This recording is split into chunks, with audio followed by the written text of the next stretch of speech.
Qur'ani nyeranda ikigabane cha 74 uhoraho Allah avuga ati Bismillahirrahmanirrahim Kwizina ry'uhoraho Allah nyene imbabazi nyene impuhwe Ya ayyuhal muddaththir Yewe muntu wipfutse impuzu fa'anzir Haguruka kandi nuburire ibiremwa wa rabbaka fakabbir kandi uhoraho Imana yawe Allah ni wature ubukuru bwiwe wa thiyabaka fatahhir kandi ivyambagwa vyawe nubisukure warujza fahjur kandi bibi ibigirwamana nubitaramukire wala tamnun tastakthir kandi ntukagwize ineza kubiremwa ushaka gukamisha byinshi ngaha kwisi wali rabbika fasbir kandi kubw'Imana yawe Allah ni wihangane muri vyose fa idha nuqira fin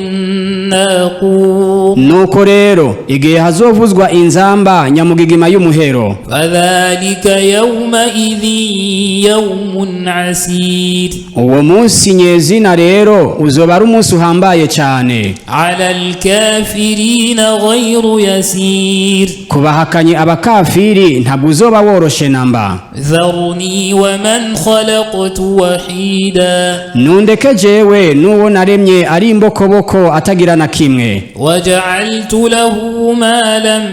mamduda kandi ndamuronsa kugira amatungo menshi cyane wa banina shuhuda hamwe n'abana baboneka ibihe byose wa mahattu lahu tamhida kandi ndamworohereza ukubaho kwiwe ukuri kwamye thumma yatma'u an azid hanyuma akizigira yuko nomwongerereza kalla innahu kana liayatina anida oya nateshwate mu by'ukuri nyawayo yahora ahakanisha impigi ibimenyetso byacu ayati saurhiquhu sa'uda nuko rero nzomuremeka amahano ahanamye innahu fakkara wa qaddar mu by'ukuri nyawayo yariyumviriye kandi aragira ko yotyoza ijambo ry'uhoraho Allah Qur'ani faqutila kayfa qaddar nuko rero ararimbutse ukugene yageze ko yotyoza Qur'ani thumma qutila kayfa qaddar hanyuma ararimbutse ukugene yageze ko yotyoza Qur'ani thumma nadhar hanyuma aritegereza ariko ntiyanegura na kimwe muri Qur'ani thumma abasa wa basar hanyuma aranyinyigwa kandi arajingitwa yuzura imyavyi mu maso thumma adbara wastakbar hanyuma aho umugongo Qur'ani kandi aragagaza faqala in hadha illa sihrun yu'thar maze aravuga ati izi nyigisho za Muhammad sikindi kiretse ko ari bisigarira by'uburozi bw'abakera in hadha illa qawlul bashar ngo izi nyigisho sikindi kiretse ko ari imvugo y'umuntu buntu sauslihi saqar bidatevye nzomudwibiza muri sakara umuriro waka wivuye inyuma wama adraka ma saqar kandi nigiki kizokumenyesha uwo ari wo uwo muriro sakara la tubqi wala tadhar numuriro atacusigaza kandi atacuziguriza lawahatul lilbashar uwo muriro uratongora urukoba rw'umubiri rugacika ifumbe عليها 19 kuri uwo muriro hari abagenduzi 19 b'abamarayika وما جعلنا أصحاب النار إلا ملائكة وما جعلنا عدتهم إلا فتنة للذين كفروا ليستيقن الذين أوتوا الكتاب ويزداد الذين آمنوا إيمانا ولا يرتاب الذين أوتوا الكتاب والمؤمنون وليقول الذين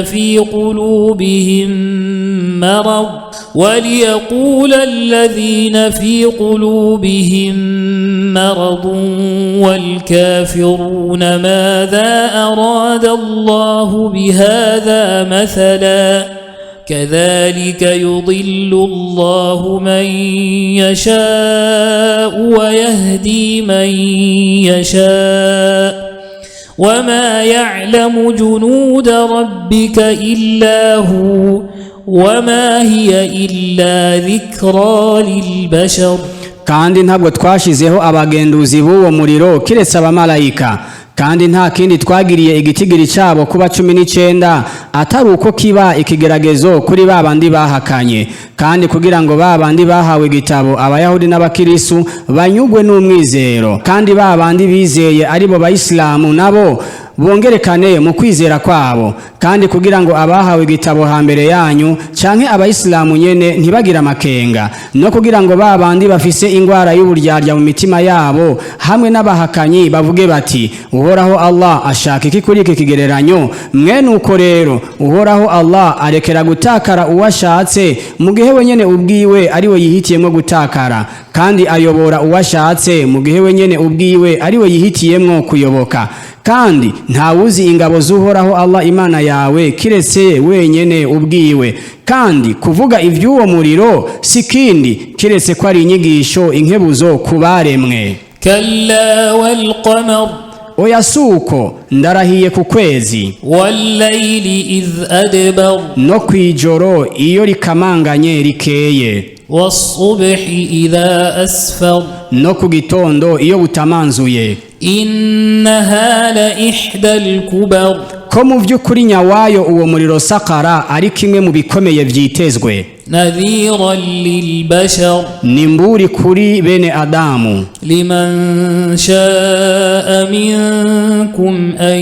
yataqaddama aw yata'akhkhar, kuba ari we wese muri mwebwe ashaka ko yotera imbere mu vyiza canke ko yotebera mu bibi. kullu nafsin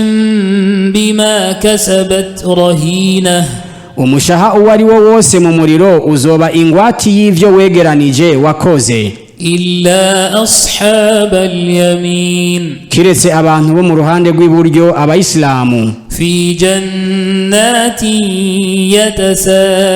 yatasaalun, abo bazoba bari mu matongo y'ubwami bw'ijuru babazanya. anil mujrimin, ku vy'abayobe abahakanyi. ma salakakum fi saqar,